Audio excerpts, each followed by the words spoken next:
Hello and welcome to News Across Nigeria. I'm Olumide Mokoli. On today's program, 4 companies alleged to have laundered $15.6 million with an aide to former President Goodluck Jonathan plead guilty as EFCC declares former governor of Katsina State wanted.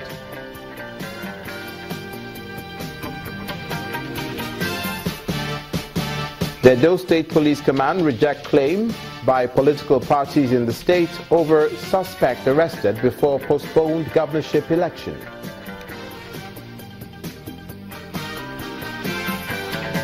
And Kogi State government recovers 25 million naira out of the diverted 230 million naira pension fund.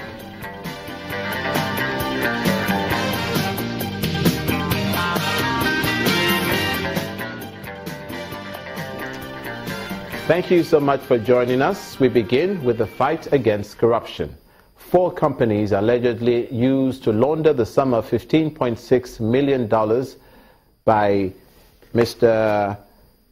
Wari Pamowe Didifa, an aide to former President Goodluck Jonathan, have pleaded guilty to the offense before a federal high court sitting in Lagos.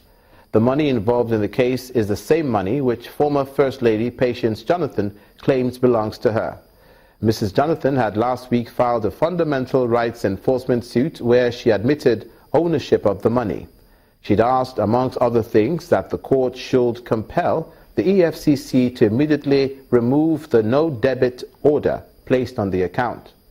The companies are all charged by the EFCC alongside Udafa, a lawyer, Amajoye Azubike Briggs, and a banker, Demola Bolodoku.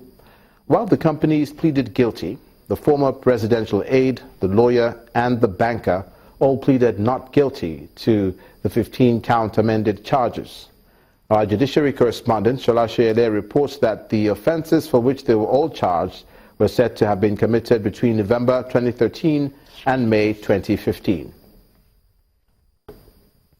Meanwhile, a former governor of Katsina State, Mr. Ibrahim Shema, has been declared wanted by the Economic and Financial Crimes Commission for an alleged fraud amounting to 76 billion naira. The anti-graft agency says it took the decision because Mr. Shema had ignored all invitations since 2015 to answer questions over the allegations made by current governor of the state, Governor Aminu Mesari. It states that the former Katsina governor is wanted for criminal conspiracy, inflation of contract, abuse of office, diversion of funds, and embezzlement, adding that all efforts to locate him had proved unsuccessful.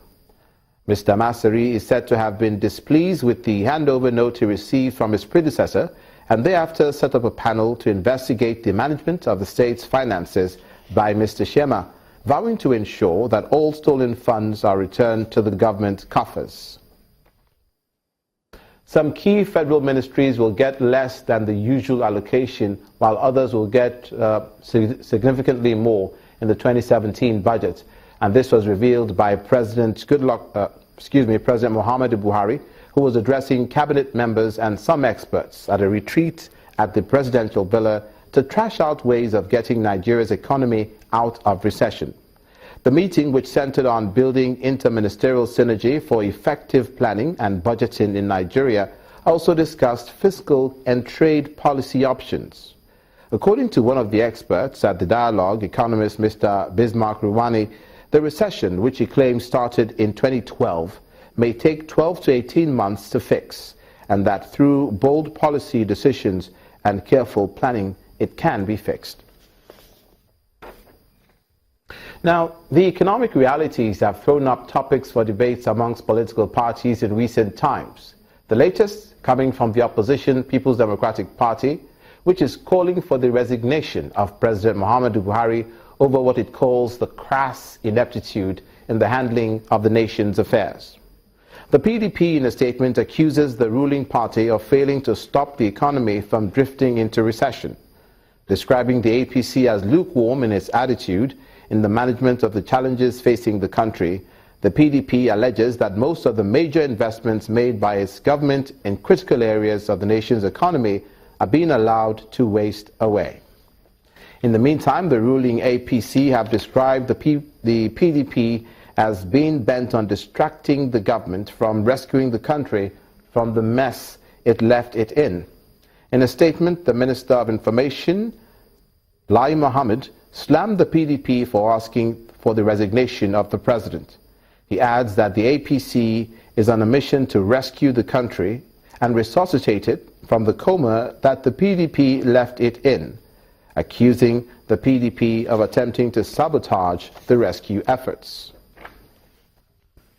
Meanwhile, the accusations and counter-accusations between the All Progressives Congress and the People's Democratic Party is also playing out in Edo State. The controversy this time is over the arrest of some suspects whom the APC claim are militants hired by the PDP to disrupt the Edo State governorship election. While the state PDP chairman has denied the claim, the Commissioner of Police in the state says the charges against the suspects have nothing to do with politics. Campaign after campaign, the ruling All Progressives Congress, APC, and the main opposition People's Democratic Party, PDP, contend fiercely for the votes of the Edo electorate. The PDP accuses the APC of masterminding the shift of the date of the Edo governorship election from 10th of September to 28th of September 2016.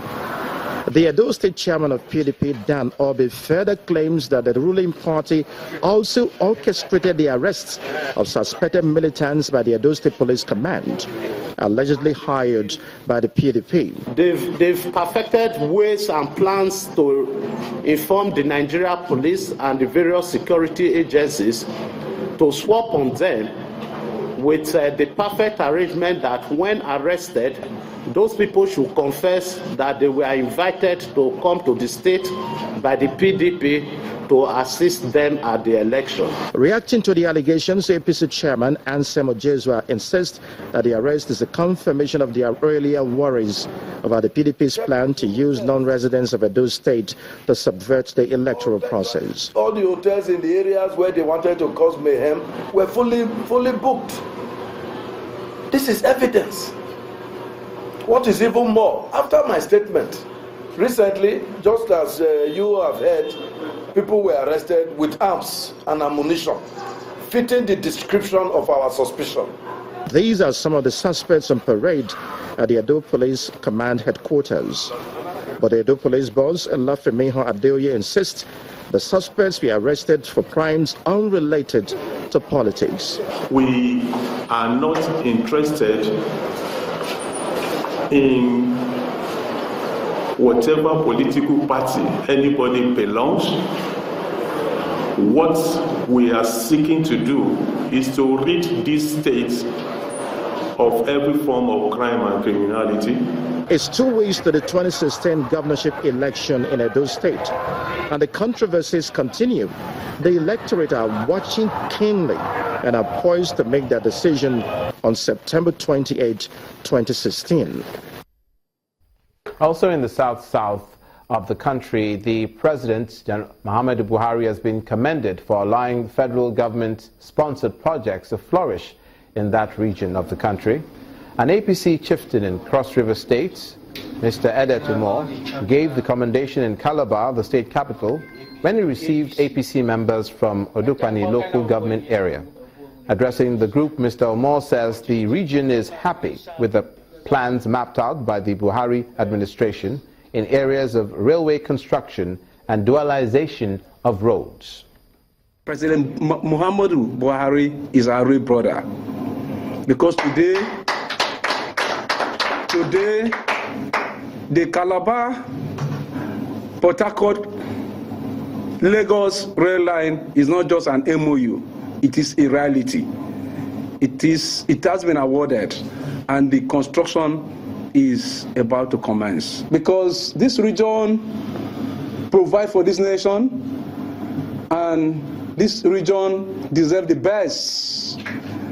And I know that with this rail line, this region, the restiveness will come to an end, because our area will be open, our people will have what to do, there will be business, there will be activities.